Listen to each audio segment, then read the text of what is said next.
금년에 여러분 우리 교회 표를 기억하시나요? 다 같이 한번 해보실까요? 오라. 한 번 더 다 같이 오라. 우리가 세상을 변화시키자. 이 주제, 이 표, 이 비전을 가지고 금년에 1월부터 여러분들에게 전한 말씀은 고린도전서의 말씀이었습니다. 5월 한 달은 가정의 달이었기 때문에 좀 다른 부분의 말씀을 함께 읽으면서 왔습니다만은 오늘은 고린도전서 7장에 있는 말씀을 함께 읽었습니다. 오늘 우리가 읽은 이 7장의 말씀은 우리의 삶의 가장 중요한 가정의 문제에 대하여서 말씀하고 있습니다. 결혼의 문제, 독신으로 살 것이냐, 아니면 결혼해서 맞지 않으면 이혼을 할 것이냐, 이혼을 한 사람이 다시 재혼을 할 것이냐, 이런 문제에 대하여서 정말 구원받은 하나님의 성도들은 어떤 태도를 갖는 것이 올바른가라고 하는 것을 말씀한 것입니다. 여러분, 건강한 가정에서 행복한 삶을 사는 성도의 삶이 하나님의 나라를 이루는 원동력이 된다고 하는 사실 여러분 아십니까? 구원받은 하나님의 자녀들이 하나님의 말씀의 가치관에 근거하여서 정말 성실한 삶을 살아가게 되면 세상을 변화시키는 통로가 된다고 하는 것을 우리는 의심하지 않습니다. 여러분, 먼저 오늘 이 본문의 말씀 7장 1절부터 4절의 말씀을 한 목소리로 읽겠습니다. 고린도전서 7장 1절부터 4절 다 같이 읽습니다.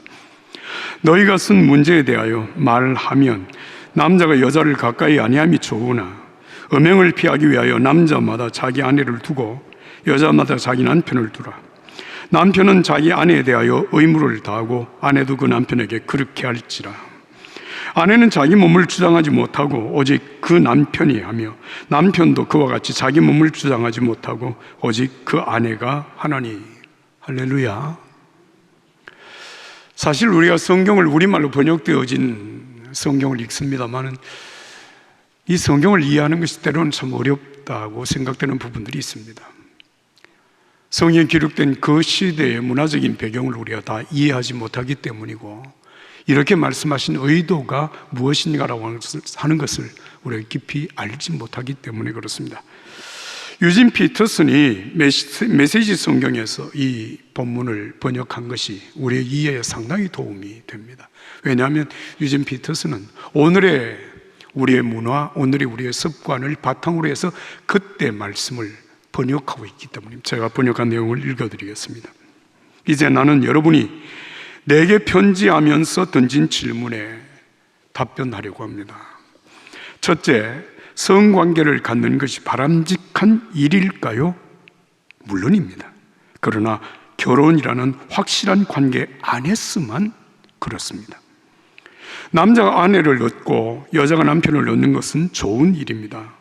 성적인 욕구가 강하다고 하지만 부부의 관계는 그 욕구를 다스릴 뿐만 아니라 성적 무질서의 세상 속에서 균형 잡히고 만족스러운 성생활을 지켜줄 만큼 강합니다.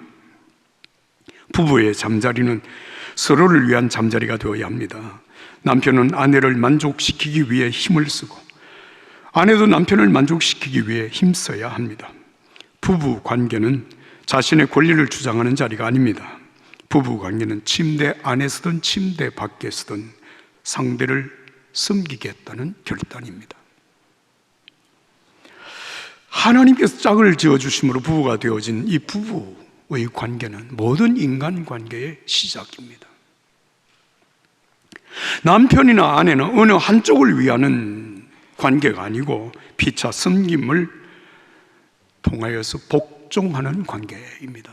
지난 주간에 읽어드렸던 에베소서 5장 21절의 말씀입니다. 그리스도를 경외함으로 피차 복종하라. 남편은 아내를 사랑함으로 아내에게 복종하고 아내는 남편을 존경함으로 남편에게 복종하라는 말씀입니다. 우리 주변에서 아내나 남편이 서로에게 만족하지 못하다고 하는 불평하는 소리를 들을 때가 있습니다. 사실 여러분, 부부의 관계에 대하여는 제3자가 이렇다 저렇다 말하기는 대단히 어려운 부분이 있죠. 왜입니까? 부부의 성적 관계는 특별히 그렇습니다. 이것은 절대로 공개될 수 없고 공개해서도 안 되는 은밀한 관계입니다. 이 부부의 관계를 통하여서 여러분 건강한 가정이 세워지고 자녀가 세상에 태어나고 부부의 관계가 행복하게 삶을 유지하는 것입니다. 이 관계에서 가장 중요한 것은 서로를 섬기는 사랑의 배려입니다.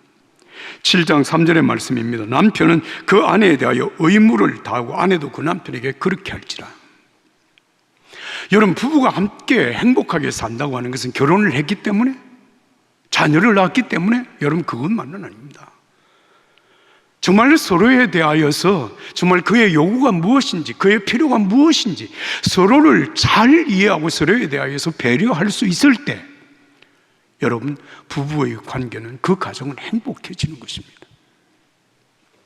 나는 여러분들의 가정에 이런 은혜가 있기를 예수님 이름으로 축복합니다. 축복합니다. 이어지는 말씀, 5절의 말씀을 함께 읽겠습니다. 5절입니다. 다 같이 읽습니다. 서로 분망하지 말라. 다만 기도할 틈을 얻기 위하여 합의상 얼마 동안은 하되 다시 합하라. 이는 너희가 절제 못함으로 말미암아 사탄이 너희를 시험하지 못하게 하려 함이라. 여러분, 이 말씀을 제가 유진 피터슨의 메시지 성경으로 다시 읽어드리겠습니다. 성관계의 절제는 부부가 기도나 금식에 전념하기 위하여서 서로가 동의하는 한에서만 일정 기간 허용될 수 있습니다. 그 기간에만 그렇게 해야 합니다. 정한 기간이 끝난 다음에는 다시 합하십시오. 여러분이 부부 관계에 대한 기대를 접는 순간 사탄이 교묘하게 유혹하기 때문입니다. 나는 그 같은 절제의 기간을 가지라고 명령하는 것이 아닙니다. 다만 여러분이 그런 기간을 갖고자 할 때에 필요한 최선의 조언을 제시하는 것뿐입니다. 여러분, 고린도 교회 안에는 경건하게 살고자 하는 금욕주의자들이 있었습니다. 이 금욕주의자들은 어떤 생각을 했는가 하면 독신으로 지내는 것이 가장 좋다. 그러나 만약에 어쩔 수 없이 결혼을 했으면 부부의 성관계를 최소화하거나 아니면 이렇게 따로 잠자리를 해서 자기의 경건을 지키는 것이 대단히 유익하다, 이렇게 생각을 했습니다. 그래서 사람들이 결혼을 했으면서도 아내와 남편의 동의 없이 그냥 기도하고 금식한다고 하는 이유로 잠자리를 같이 하지 않는 그런 금욕주의자들이 있었습니다. 사도 바울은 그런 사람들을 향하여서 여러분들이 정말 경건하기를 원한다면 나처럼 7절 8절의 말씀입니다. 독신으로 지나십시오. 여러분, 독신이라고 하는 이 독신 생활은 경건 생활을 위하여서 자기 절제의 수단이 아니라 독신은 여러분 성령의 은사입니다. 다시 말하면 내가 전적으로 하나님의 영광을 위해서 헌신하기 위하여서 결혼하지 아니하고 내 자신을 주님께 드립니다. 이 삶이 바로 독신의 삶입니다. 독신의 은사로 살지 않으면서 결혼을 한 부부가 별거 하는 것은 옳지 못합니다. 성령의 인도하심으로 일정 기간 금식과 기도해야 한다면 부부가 합의해서 일정 기간 동안만 하려는 것입니다. 만약에 일방적으로 별거를 강요한다면, 고집한다면 마귀가 틈을 타서 여러분 부부의 관계에 심각한 문제가 될 수 있다는 것이 오늘 이 본문의 가르침입니다. 여러분, 부부는 서로가 좋아 서로 사랑해서 이루어지는 관계이긴 하지만 두 사람의 그 사랑의 관계 이전에 하나님이 짝을 지어주심으로 이루어진 관계이기 때문에 부부는 여러분 거룩한 관계입니다. 하나님이 짝을 지어주심으로 부부가 된 이 가정, 이 부부의 관계는 여러분 그 누구도 그 무엇으로도 갈라 놓을 수가 없습니다. 여러분, 부모가 자녀의 부부 관계를 깰 수 없습니다. 심지어 하나님도 한 사람은 잘 믿고 한 사람을 잘 못 믿는다고 하는 이유 때문에 여러분 하나님도 부부의 관계를 갈라놓지 않습니다. 하물며 내가 경건 생활을 해야 된다고 하는 이유 때문에 여러분 부부의 관계를 갈라놓는 것은 하나님의 뜻이 아닙니다. 하나님께서 아담이 독처하는 것, 다시 홀로 거하는 것을 좋지 않게 보시고 하와를 만들어서 아담에게 데리고 오셨을 때 아담이 한 말을 여러분 기억하십니까? 이는 내 뼈 중에 뼈요 내 살 중에 살이로다. 무슨 말입니까? 아내는, 남편은 나의 분신이라고 하는 얘기입니다. 또 다른 하나의 나라는 얘기입니다. 그래서 아내가 남편을 사랑하고 남편이 아내를 사랑하는 것은 곧 자기 자신을 사랑하는 것이라고 하는 것이 성경의 가르침입니다. 여러분, 이 부부의 사랑의 관계를 통하여서 정말 신비로운 자녀가 세상에 태어나고 그 자녀를 통하여서 생육하고 번성하여 땅에 충만하라, 땅을 정복하라고 하시는 하나님의 말씀이, 하나님의 뜻이 이루어지는 것입니다. 부부가 된다고 하는 것은 이 땅 위에 하나님의 뜻을 이루는 소중한 일입니다. 금욕주의자들이 아까 말씀드린 대로 여러분 이 부부의 성관계를 왜 경건 생활에 도움이 되지 않는다고 생각을 했을까요? 여기 중요한 이유가 있습니다. 하나님이 짝을 지어주심으로 부부가 되어진 이 정상적인 부부의 관계, 성적인 관계를 넘어서서 잘못되어진 여러분 성적인 관계를 통하여 인간이 타락하고 인간이 추락하는 모습을 생각했기 때문에 그들은 부부의 성관계까지도 부정하다고 생각한 것이었습니다.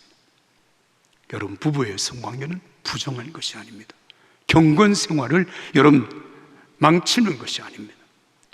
하나님이 기뻐하시는 부부의 사랑을 이루는 과정이고 가정을 통하여 하나님의 뜻을 성취해가는 과정입니다. 에베소 4장 27절 말씀입니다. 마귀로 틈을 타지 못하게 하라. 부부의 관계를 여러분 의무를 다하지 못함으로 틈새를 만들어서 부부 사이에 마귀가 틈을 타고 끼어들 수 있는 그런 관계를 만들지 말라고 하는 것입니다.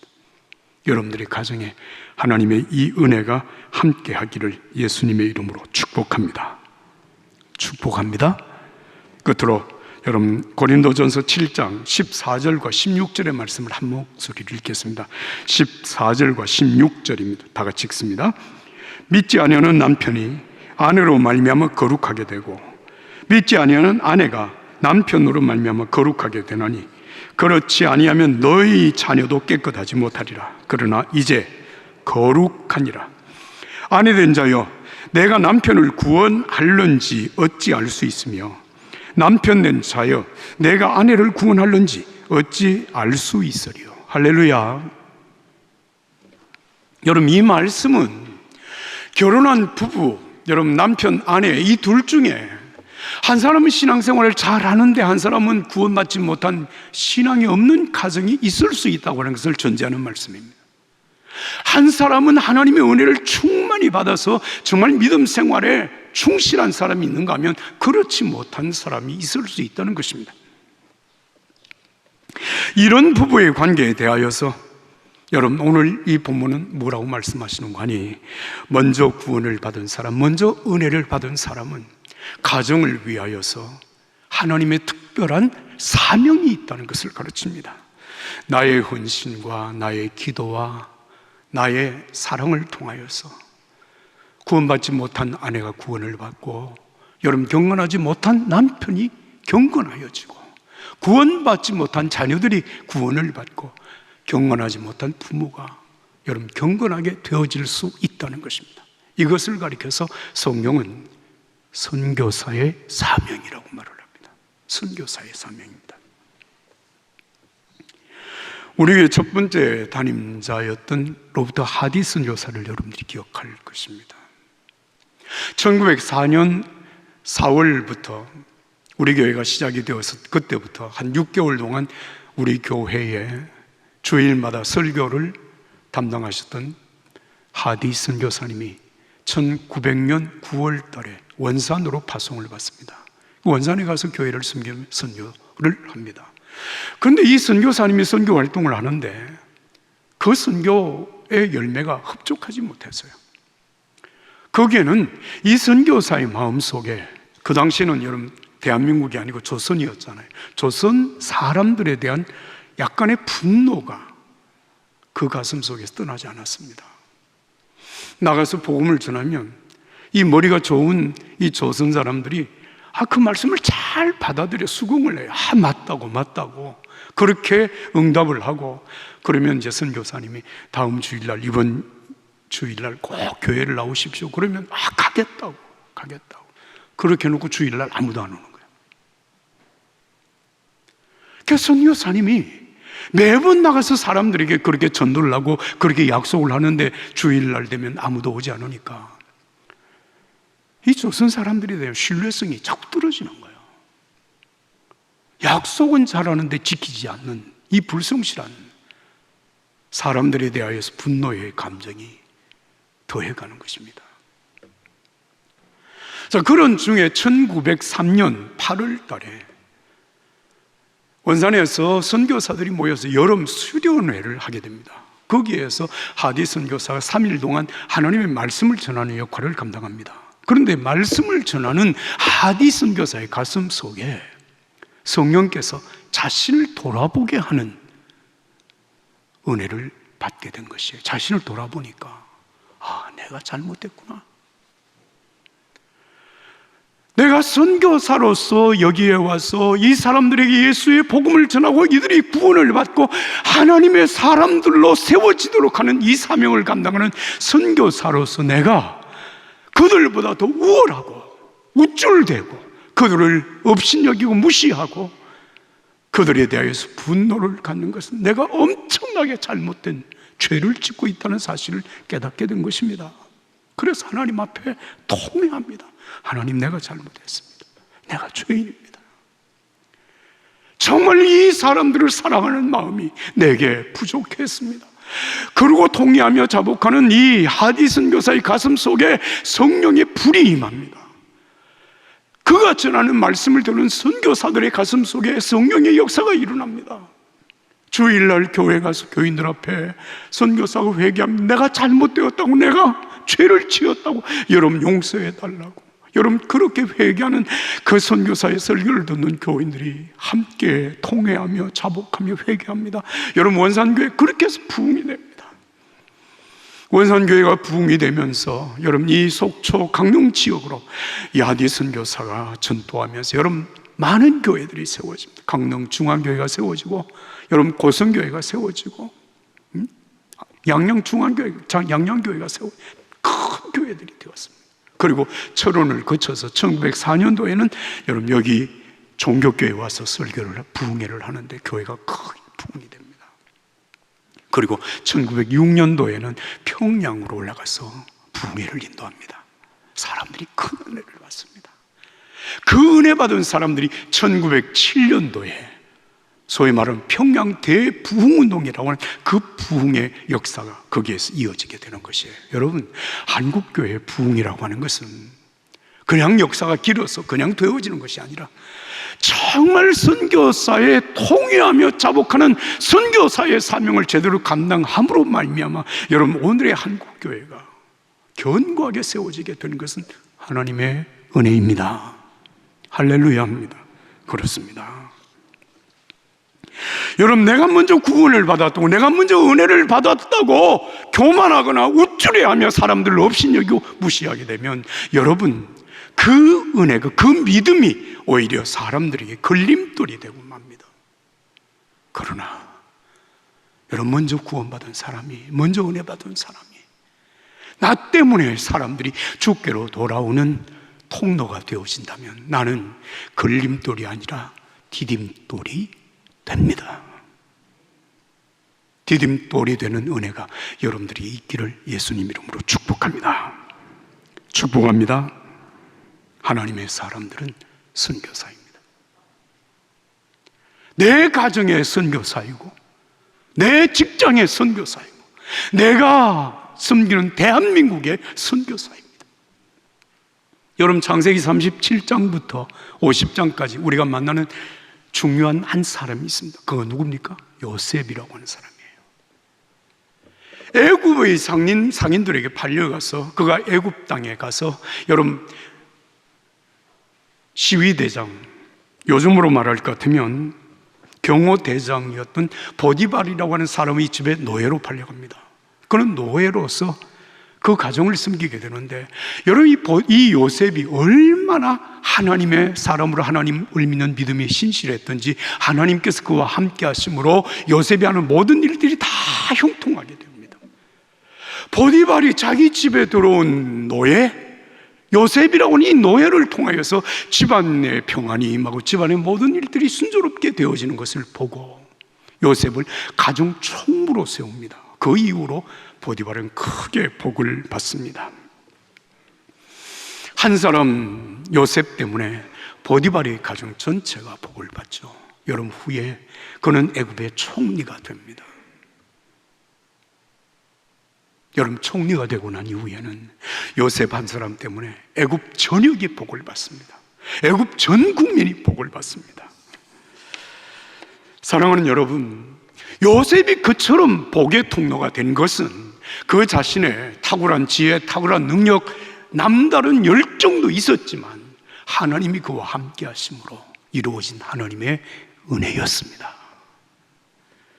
오늘 예수님께서는 그를 믿고 따르는 모든 믿음의 사람들에게 이렇게 말씀하십니다. 그러므로 너희는 가서 모든 민족으로 제자를 삼아 아버지와 아들과 성령의 이름으로 세례를 주고 내가 너희에게 분부한 모든 것을 가르쳐 지키게 하라. 볼지어다 내가 세상 끝날까지 너희와 항상 함께 있으리라 하시니라.